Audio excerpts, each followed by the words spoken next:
Assalamualaikum warahmatullahi wabarakatuh.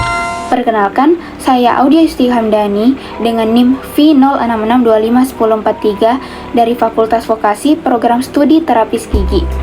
Universitas Hasanuddin akan mempresentasikan karya tulis ilmiah saya dalam format PowerPoint yang berjudul Peranan Terapis Gigi terhadap Pencegahan Penggunaan Gigi Tiruan Lepasan Ilegal pada Kelompok Laki-laki Dewasa. Adapun latar belakangnya, penggunaan gigi tiruan menjadi kebutuhan penting untuk mengembalikan fungsi mastikasi atau pengunyahan, estetika, dan kepercayaan diri. Namun, praktik pembuatan gigi tiruan oleh tukang gigi masih banyak ditemukan, terutama di wilayah perkotaan. Kelompok laki-laki dewasa sering memilih layanan ini karena biaya yang lebih murah, proses lebih cepat, dan akses yang lebih mudah dibandingkan dengan fasilitas kesehatan yang resmi. Padahal, praktik tersebut termasuk ilegal dan berpotensi menimbulkan risiko infeksi, iritasi, luka, bahkan kerusakan jaringan mulut. Kondisi ini menuntut adanya peningkatan upaya edukasi dari terapis gigi agar masyarakat lebih paham dan waspada terhadap bahaya praktik ilegal. Adapun rumusan masalahnya, fenomena maraknya penggunaan gigi tiruan ilegal menunjukkan adanya masalah pada literasi kesehatan masyarakat.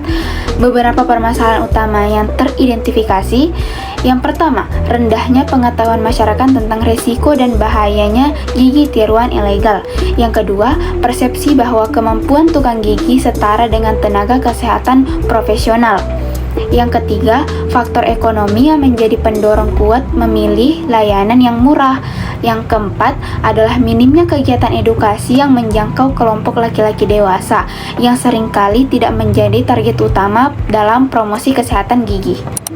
Landasan teorinya, teori Health Belief Model atau HBM digunakan untuk menjelaskan mengapa masyarakat tetap memilih praktik ilegal, yaitu karena persepsi risiko yang rendah dan manfaat instan yang tinggi, murah dan cepat. Teori promosi kesehatan Nola Pender menekankan bahwa perubahan perilaku membutuhkan edukasi yang persuasif dan berkelanjutan. Terapis gigi berperan sebagai komunikator yang mampu meningkatkan kesadaran, mengubah persepsi risiko, dan juga memotivasi masyarakat untuk beralih ke layanan kesehatan yang legal dan aman. Adapun tujuan penelitian dari karya tulis ilmiah saya ini, yang pertama, untuk mendeskripsikan peranan terapis gigi dalam upaya mencegah penggunaan gigi tiruan lepasan yang ilegal. Yang kedua, mengidentifikasi faktor-faktor yang memengaruhi masyarakat, khususnya laki-laki dewasa yang memilih tukang gigi. Kemudian yang ketiga, menghasilkan rekomendasi strategi edukasi yang tepat sasaran dalam meningkatkan literasi kesehatan gigi. Metode penelitian yang saya gunakan adalah metode kualitatif dengan desain kajian literatur atau literatur review. Sumber literatur mencakup jurnal nasional dan internasional 6 tahun terakhir, buku, pedoman profesi, dan juga laporan resmi terkait praktik gigi tiruan ilegal. Instrumen penelitian adalah penelitian sendiri melalui proses seleksi, ekstraksi data, dan juga penguadian tematik. Analisis data dilakukan dengan teknik analisis isi untuk menemukan tema-tema utama mengenai faktor risiko, perilaku masyarakat, dan juga peranan terapis gigi.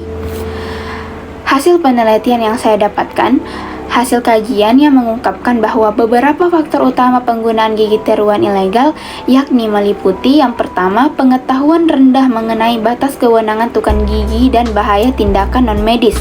Yang kedua, pendidikan terbatas, terutama pada tingkat SMA yang ke bawah, yang memengaruhi kemampuan memahami resiko kesehatan. Yang ketiga, ekonomi, di mana masyarakat memilih layanan murah tanpa mempertimbangkan aspek keselamatan. Yang keempat, proses lebih cepat dan tanpa prosedur formal seperti di fasilitas kesehatan. Selain itu, masih banyak masyarakat yang yakin bahwa tukang gigi memiliki keterampilan yang memadai dalam melakukan tindakan. Adapun di pembahasannya sendiri, yakni adalah peranan terapis gigi. Terapis gigi memiliki peranan sentral dalam mencegah praktik ilegal melalui yang pertama, edukasi langsung kepada masyarakat mengenai bahayanya gigi tiruan yang ilegal. Yang kedua, meningkatkan literasi kesehatan gigi dan mulut agar masyarakat mampu membuat keputusan yang tepat. Kemudian yang ketiga, memberikan pemahaman mengenai perbedaan kualitas, keamanan, hingga standar medis antara layanan resmi dan ilegal. Kemudian yang keempat, menjadi agen promosi kesehatan yang mampu membangun hubungan interpersonal dengan kelompok laki-laki dewasa sebagai kelompok yang selama ini kurang tersentuh penyuluhan kesehatan, khususnya kesehatan gigi dan mulut. Kemudian yang keempat, atau yang terakhir, adalah mengarahkan masyarakat pada fasilitas kesehatan resmi, serta memberikan alternatif solusi terkait biaya seperti biaya BPJS dan layanan puskesmas. Adapun kesimpulannya, penggunaan gigi tiruan ilegal merupakan masalah kompleks yang dipengaruhi oleh faktor pendidikan, pengetahuan, ekonomi, hingga persepsi yang keliru. Terapis gigi memiliki peranan strategis dalam menekankan praktik ini melalui edukasi, promkes atau promosi kesehatan, dan pendekatan interpersonal yang berkelanjutan. Upaya preventif yang dilakukan secara konsisten akan meningkatkan persepsi resiko masyarakat dan mendorong penggunaan layanan kesehatan yang aman, ilegal, dan pastinya sesuai dengan standar. Dengan memperkuat fungsi promotif dan preventif, terapis gigi dapat berkontribusi dalam menurunkan praktik ilegal dan meningkatkan kualitas kesehatan gigi di masyarakat. Sekian presentasi dari saya. Wassalamualaikum warahmatullahi wabarakatuh.